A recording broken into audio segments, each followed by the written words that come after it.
Hello everybody and welcome from Arctic Pole, aka Latvia, where it is around -10 degrees outside. And what do we do when it's so cold outside? We fix our car. So today's problem or today's video will be about vacuum pump, which is located under the rear seat, and I will show you why I will remove it. Excuse me, it's only 7.5 degrees minus, so yeah, not so cold outside. But what is the issue? As we can see, or you will see, the vacuum pump is not doing anything, the headrests are not falling down, neither the trunk is opening, just you are pressing the button and nothing happens under the rear seat. So my guess is that either the vacuum pump, the motor itself has failed, or maybe the fuse in the trunk is blown. So let's check the fuse first. So the fuse for the vacuum pump lives in the trunk, but there's an issue because it's so cold outside. The trunk button, which activates the lock and unlocks the trunk, is just frozen solid. So what do? We use heat. I know this is a stupid idea, but I think if we hold it at right distance, not melting up the rear lens, I think we can unmelt the button and open the trunk. I will update you on the process. So thankfully I did not melt up the lens itself, and I did unmelt the lock itself. Now it is moving. I will need to grease it up. But yeah, the trunk is now open. So in the trunk we have this small door access, and as we can see, there are many fuses, and one of them is responsible for central locking. Which one is it? I don't know. I know the number 9 is responsible for soft close, but number 4 should be central locking, and number 4 is this one. And let's check it. It is good. So I'm not messing with your mind. I will look up it on Google and then get back to you. So excuse me, I was wrong. It is literally written in French. You can understand it. Verrouilling central. I don't know if I read it correctly, but yeah, the number 3 fuse is for the PSE pump, which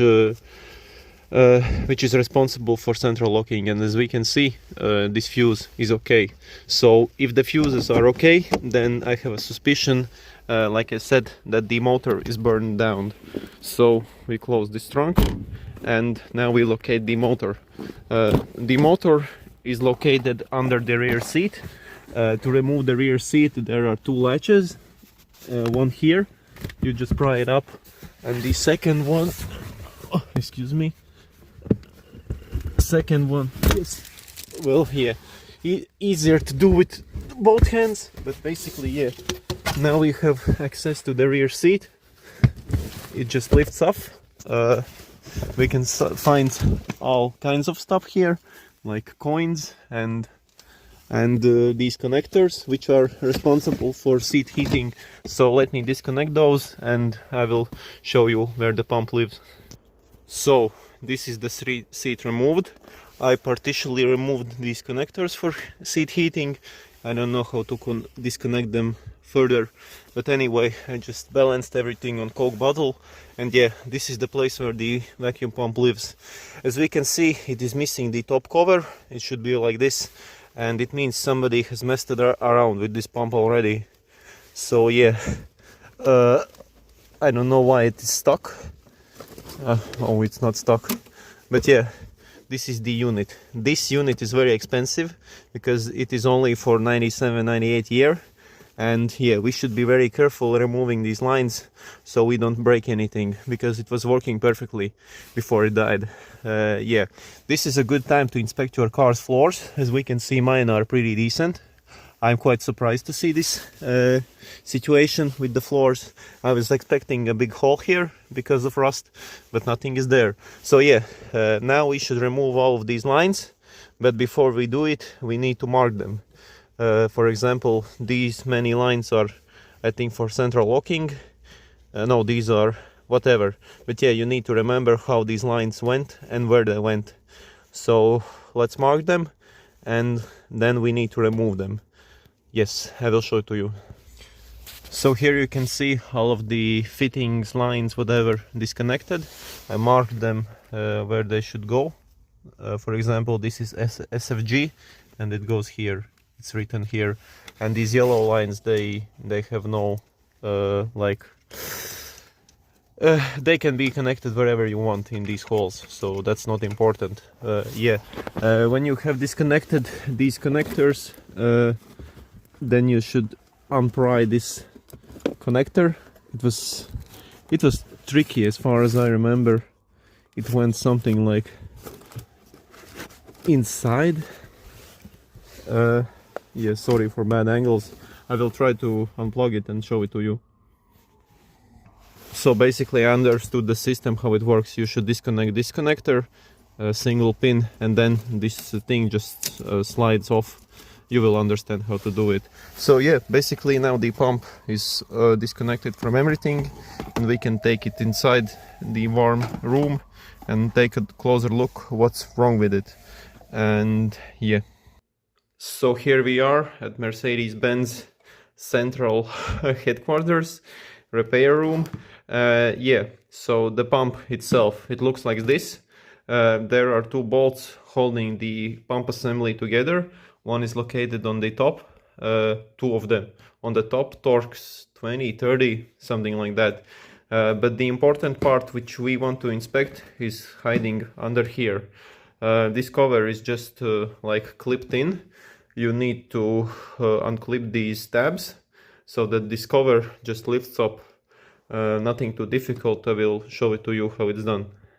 So what I like to use are these like sharp, I don't know how to call them, tools, and you just insert it, and as you can see it pries off, and you need to do it with 3 of these tabs together.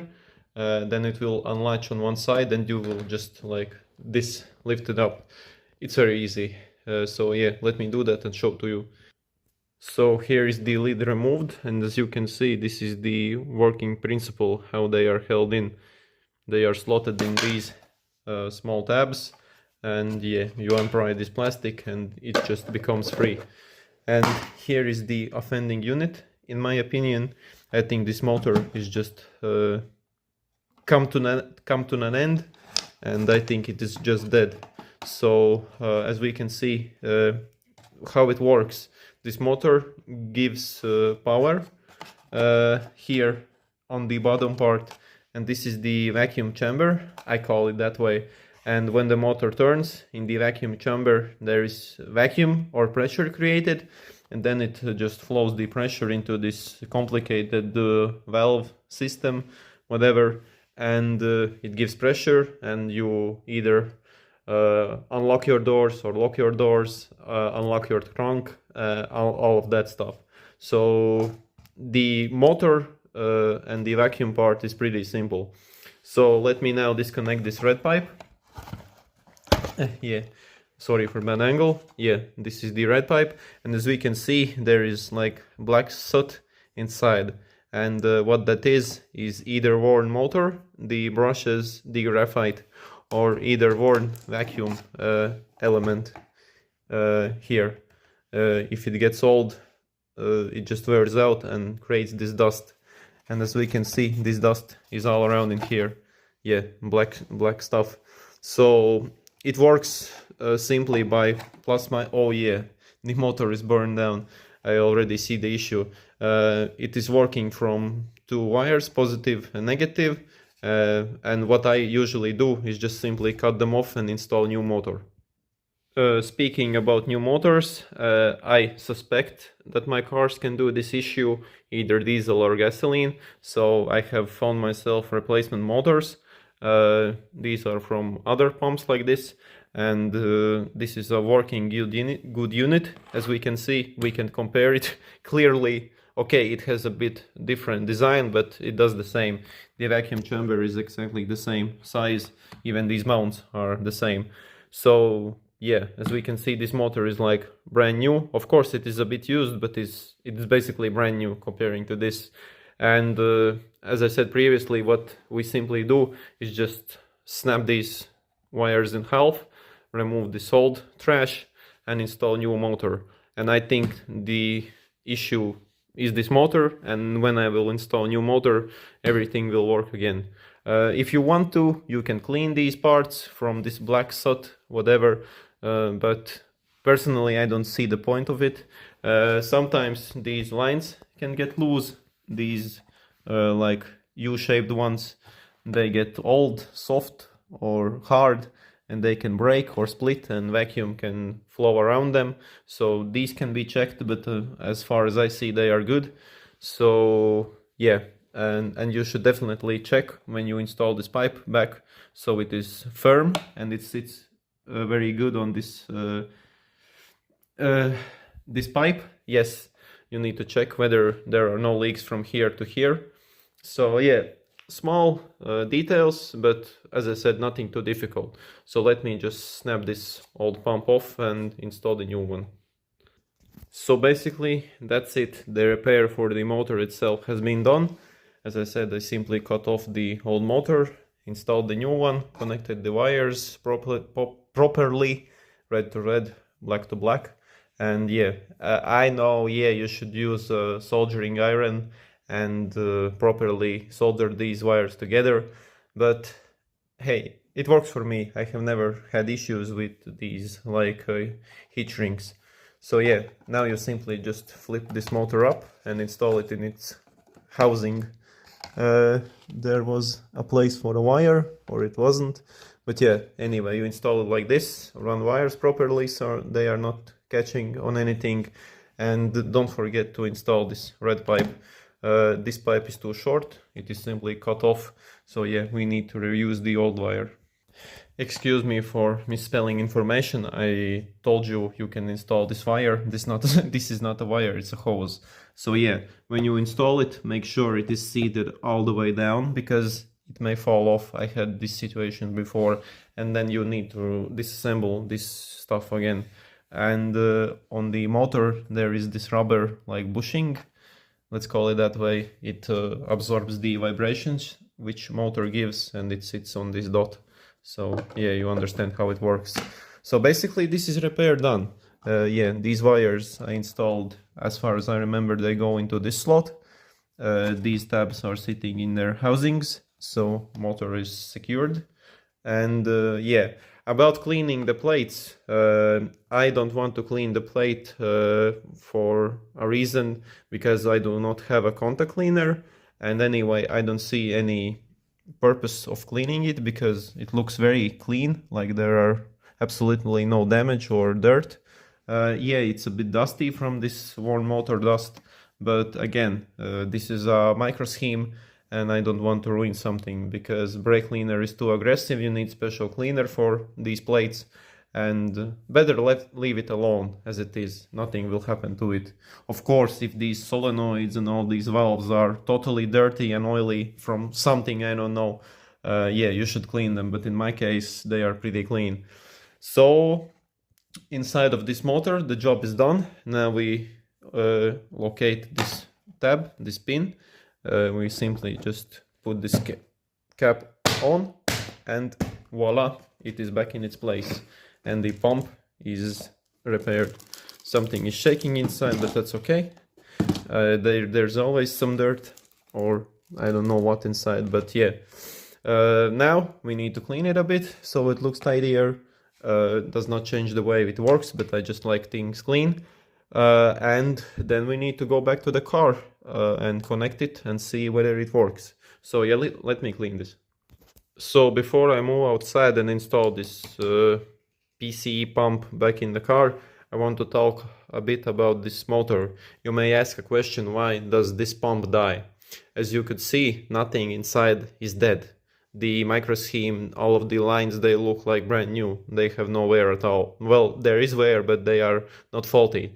Why does this motor die? Well, I'm not an electrician, but my guess is that simply it is old. As we can see, there's a time date stamp, and it is from 1997.